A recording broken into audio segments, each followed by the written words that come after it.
Hello, everybody, and welcome to the Glory Reds podcast. It's your boy, Don Benito.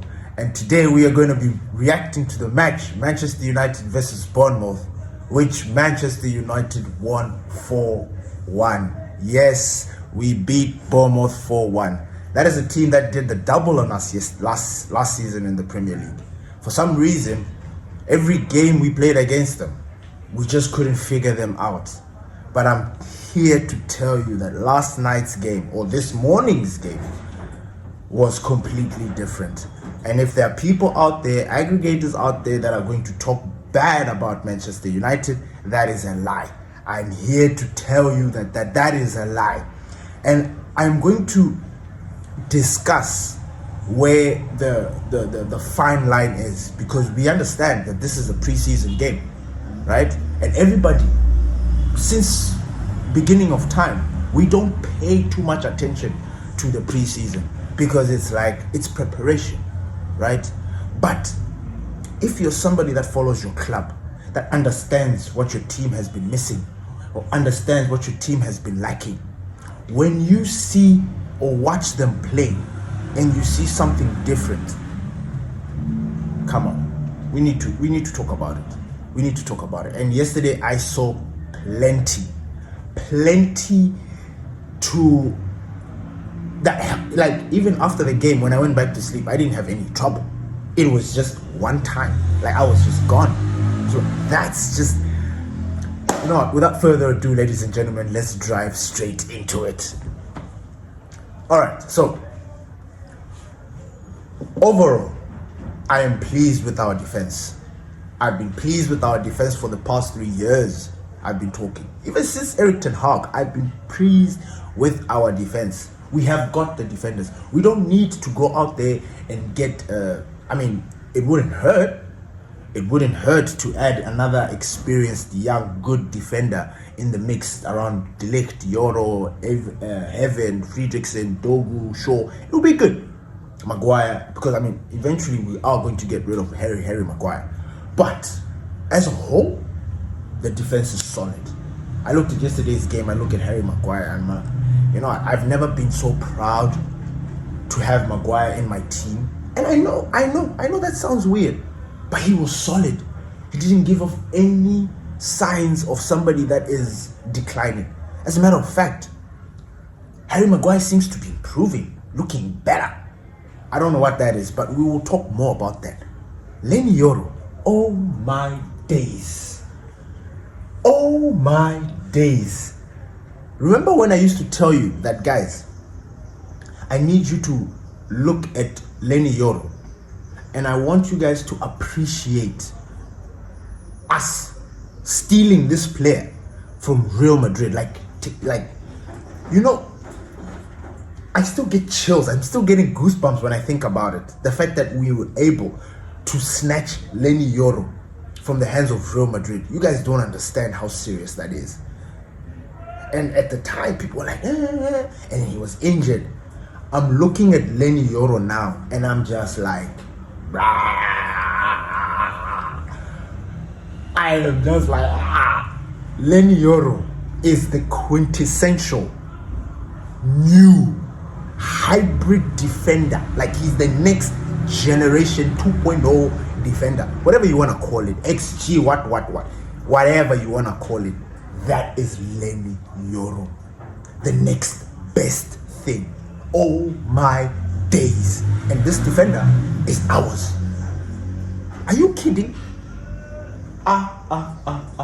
Guys. And then Roberto Carlos, Luke Shaw, he was looking mint. He didn't have too many mistakes. There was a moment where I saw him block the ball, and I'm just like, wagwan. Mind you, this is a team that had people like Tavernier,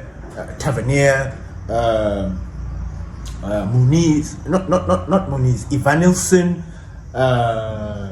Nelson Semedo, who we were linked with. He was causing trouble, but for some reason yesterday, we had him on lock. Now, again, like I said, this is preseason. Everybody's looking down upon it because it's preseason. But what did I notice from yesterday's game?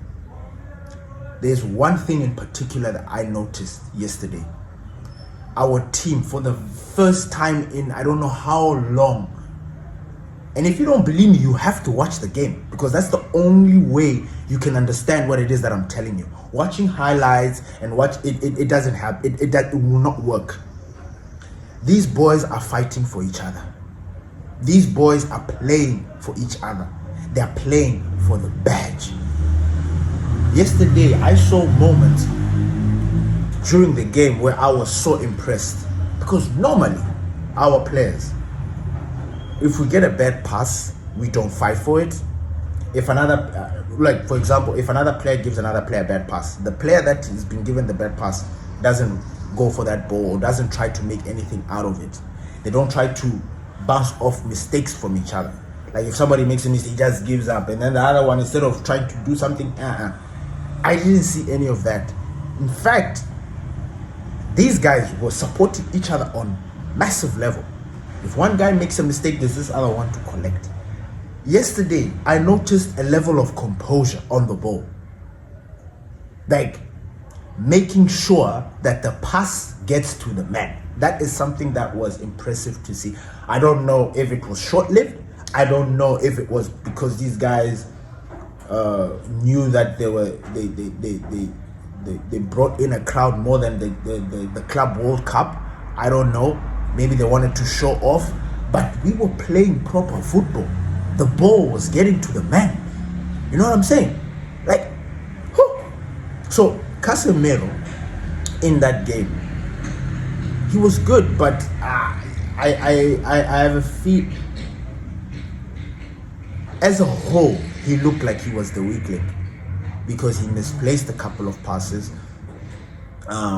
He was being beaten in the midfield and running, which is not bad, which is not something that I want to be like, oh, it's alarming. No, that's just Casemiro.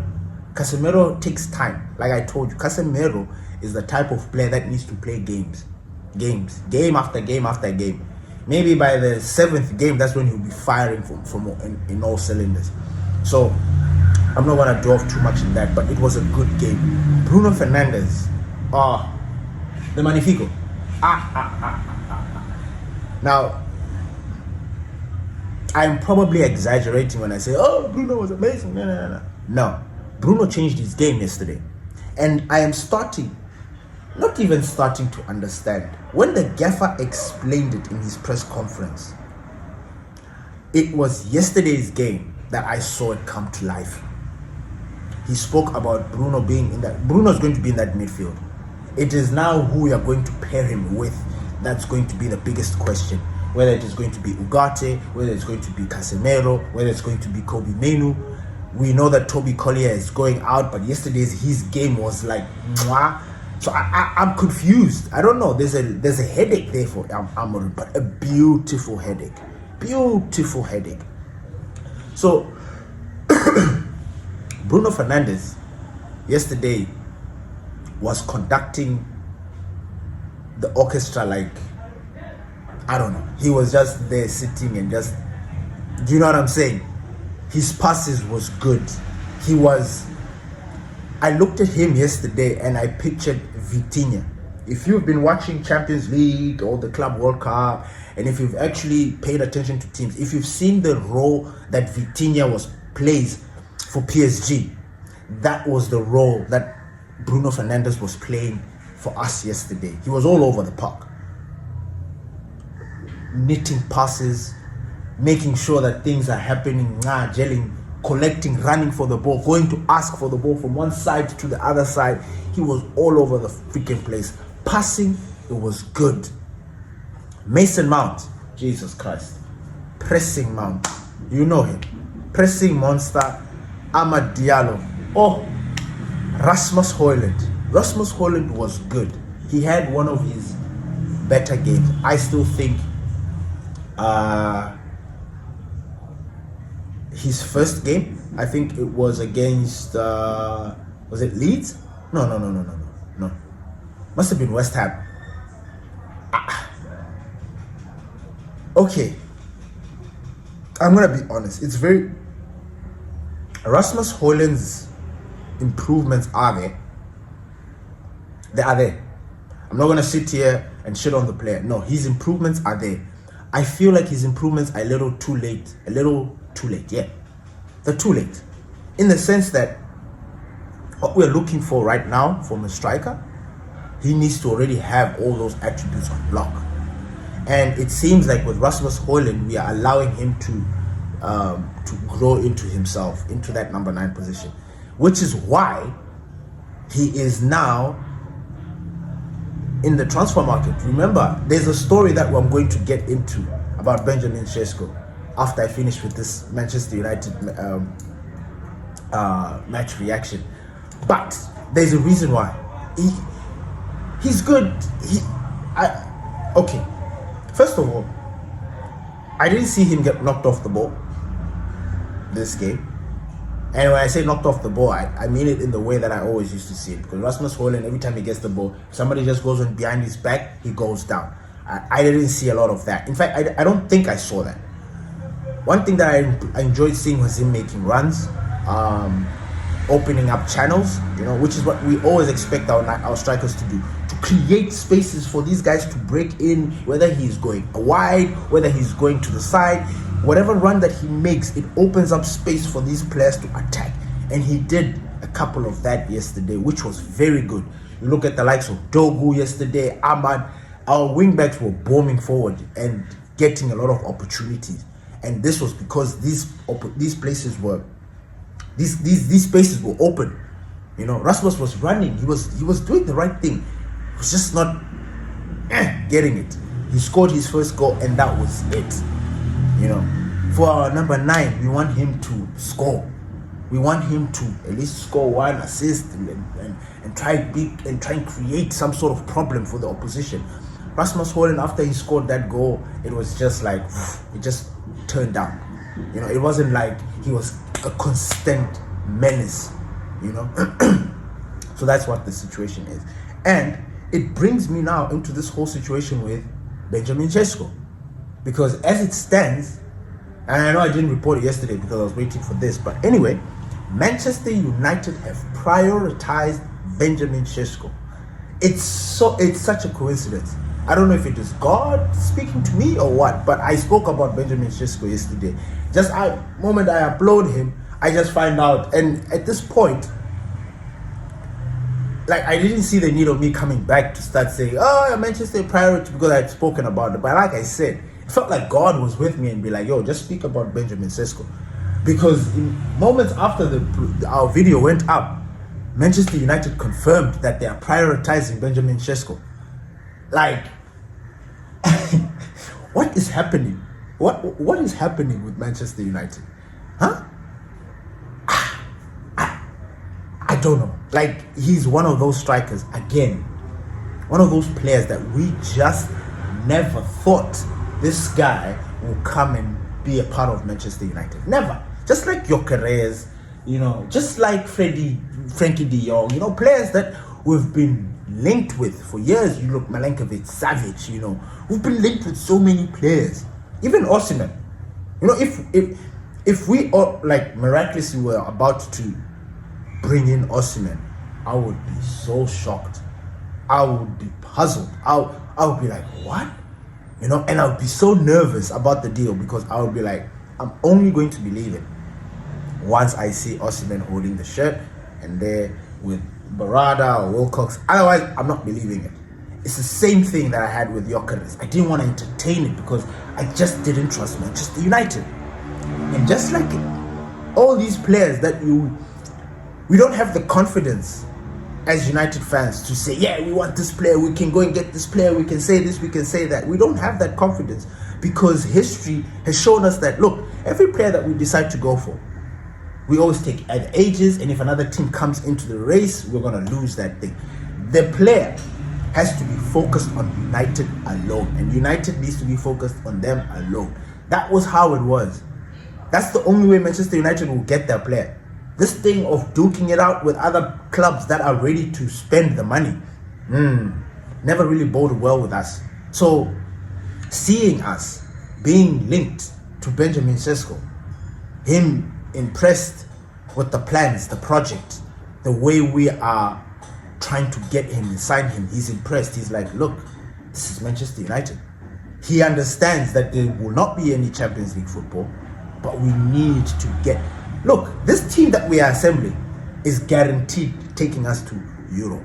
I'm going to sit here and tell... I'm not a bullshit. I'm not going to sit here and tell you something that I don't believe. If anything changes, fine. But this Manchester United that people are watching or just we are going to be a problem. And by the time you realize, it'll be too late. That's the only thing that I can say. Because this team, Amorim is cooking. He is cooking. Now, I'm not trying to be over excited. No. I trust the football that I watch. I always talk about the purity of the football. Nothing else.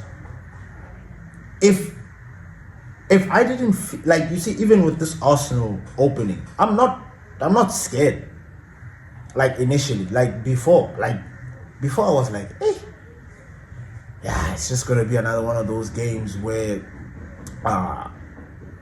we'll duke it out, probably lose 1-0 towards the end, because of something.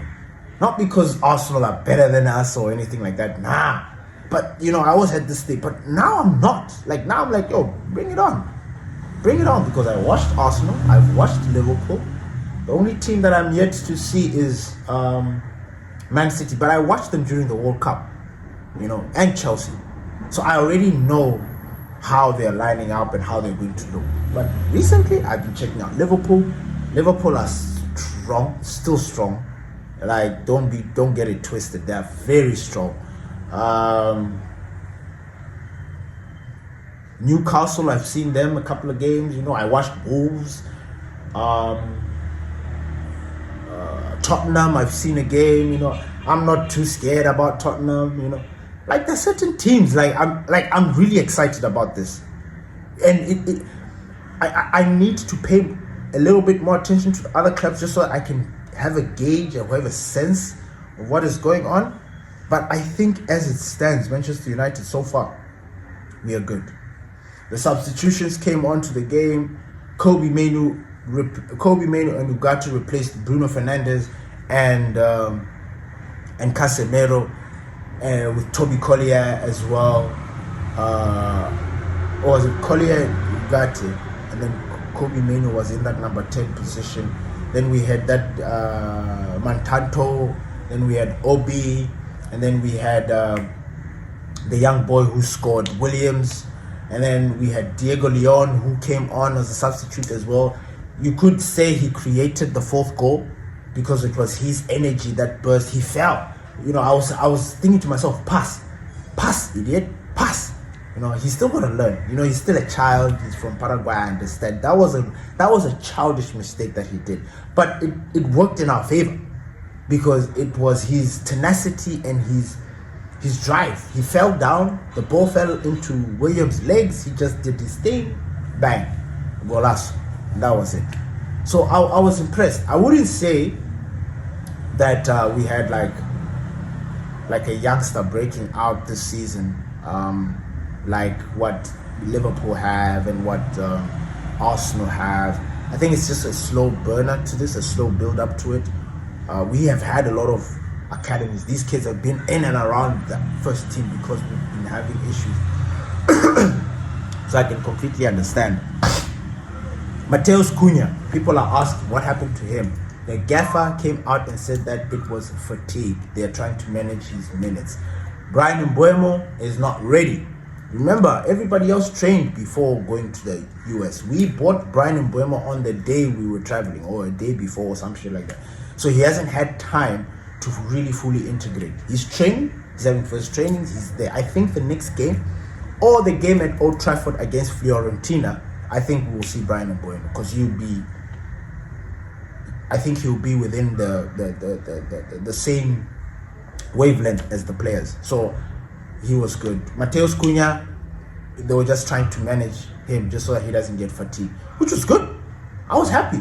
Like the fact that we were able to go and dismantle these guys while we were missing some key players, and we still want to add, some players as well. You know, I wanted to give a big shout out to Tom Heaton, our goalkeeper, our season goalkeeper. Can we just give him the contract? Can we stop this shenanigans? Find a goalkeeper for the future, whether it be Lamans, whether it be Donnarumma. Can we just get that goalkeeper? Because Tom Heaton can do a decent job while we wait for a goalkeeper. If you want to get rid of Onana, get rid of him. If you want to get rid of Altay Biandir, get rid of him. My God, Tom Heaton yesterday, levels. He was our man. Because this Wataru Dango, he was a menace. He was a menace. Wataru Dango was a menace. From the left, from the right, he is the one that kept Tom Heaton busy yesterday. And Tom Heaton, he conceded, but it was a deflection. You know, something that he couldn't control. But he had that goalpost unlocked. I was happy. Of course we need to improve. Of course we need to get a better goalkeeper. But this obsession that we have with keepers is now becoming crazy, because Tom Heaton is literally the most decent goalkeeper out there. And every time he plays for us, I don't think that he has ever disappointed us. Whether it is a short-term job or whatever, he has not. I've not seen him disappoint us. So, hey. And then, what else did I want to talk about? Oh yes. Here's something that we need to discuss, ladies and gentlemen. I wanted to find out, okay, you know, it was the burning thought in my mind. Why? It is good. It's a question that I ask myself, and for one player, because I want to talk about two players who, for some reason, I just am wondering why they are sort of in the B team. And I'm not saying that what you're seeing at preseason is the A team and the B team, but you have an idea. The team that starts is the strongest team. Like yesterday's team with our captain and everybody, yes, minus Delict, Cunha, Mbuemo, whatever. It's preseason, but it had majority of the first team players. Mason Mount, Hoyland, Bruno, Casemiro, Lenny Yoro, Luke Shaw, Ahmad, Dogu. You see, we were sort of seeing the framework or the blueprint of next season, right? So my question is, Wagwan with Ugarte and Kobe Manu? Because I already know Toby Collier is heading out. He's going out on loan. So I'm not too stressed about that. But his performance yesterday just made me think, do we really need to send this boy out on loan? Because, man, our midfield is going to need energy. It's going to need, it's going to need power. It's going to need legs. It's going to need young players in there to fight and duke it out in that midfield. And if Casemiro's down, then it means that we're down to a couple of players. Then we need to start sort of panicking and I don't want that feeling. But anyway, I was just asking myself this question: why is Kobe Manu and Ugarte starting with these youngsters? And I remember, and it just took me back to the gaffer and his preseason press conferences. There is a section in his press conference, I'm not too sure whether it was against Leeds, whether it was against West Ham, but he speaks specifically about Kobe Manu, where he is like, look, Kobe Manu is improving and what, and he talked about something about speed. There's something about Kobe Manu and speed that he's trying to get out of him, which I understand, because Kobe Manu he looks heavy. He looks like he uses strides, but he looks heavy on the feet when he's running with the ball. I don't know if that's what the gaffer is talking about, or he just meant in the sense of a burst of pace when he's chasing down a player to stop them down, or when he's trying to when he's running back to defend. Is that the speed that he was talking about? Because I look at it and I'm just like, and Ugarte as well. Why is Ugarte starting with these guys? Should Ugarte be right next to Bruno Fernandes, which I understand. What's going on? There's something there. I don't understand. Because Ugarte, when I see him play with Kobe Manu, he looks like he should be starting in the starting lineup with Bruno Fernandes, being that guy that causes all sorts of problems. But I see the difference.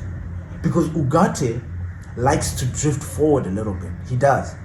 He's not that guy that sits. He will run back and do the job. But he's not that guy that sits. Whereas for Casemiro, he's not really bothered about what goes down up front. When he pushes himself, it's just one of those things where it's like a gamble, where he wants to make sure that if they do try and break out, he will try and close it down, which I assume is what Ugarte thinks. Anyway, I don't know. I don't know what's going on with the Ugarte. And maybe you guys have seen something. Please leave a comment. Says I'm trying to figure something out. What's going on with this Ugarte situation? Because he needs to start. He needs to start. We need to start seeing that team. But we will. We are approaching the end of this preseason. I think we're left with 2 games. We're left with Everton in this Premier League series, whatever, and it looks like there's a trophy at the end, blah blah blah. Yeah. Apparently we're at the top and people are making fun of us. Yeah, we're at the top. We take that trophy, we come back to Old Trafford, continue with the preseason, lock down all those little things that we have been missing with the players and stuff, iron them out, brush those things off, polish the boys, get them ready for Arsenal, and let's bloody go. Let's take these guys. But we need to sign Benjamin Sesko. 70 M's. We need to sign Benjamin Sesko. We need to. And I'm happy that Manchester United have put it out there that they're prioritizing him. They're focusing on him. There's a deal. I told you that I needed to talk about this before I wrap it up. So this Rasmus Højlund situation is a little bit tricky because Manchester United have told Salzburg that they are willing to put money and a player for Benjamin Sesko. And guess what Salzburg said? Guess. Come on, guess. Yes. They want Rasmus Højlund. And you know what? If there's one deal that has ever made sense in the world, it's this one. It is this one. Because the 2 players are on different paths, different trajectories, and one is ready, one is not. One club provides a place for a player that is not ready to shine and bring back his groove, while the other needs somebody who's ready and ready to fire us, into Champions League positions. Now, Benjamin Sesko is ready. Rasmus Højlund is not. They're both young, maybe around the same age. I think Rasmus is 23, Benjamin Sesko is 22, or maybe he's turning 23, I don't know. But they're the same age, young boys. Sesko has proven that he will bring goals with him. Rasmus, we thought he would bring goals with him, but he didn't. And unfortunately for Rasmus Højlund, his price tag has caused this. Because if Rasmus Højlund was like 30 M's or 40, I do not think we'll be looking to, I don't think it would even be a big deal. It wouldn't be. Because I don't think he would have even lasted the second season. He would have been gone. Or maybe just one of those. I think his price tag is just the thing that affects everything.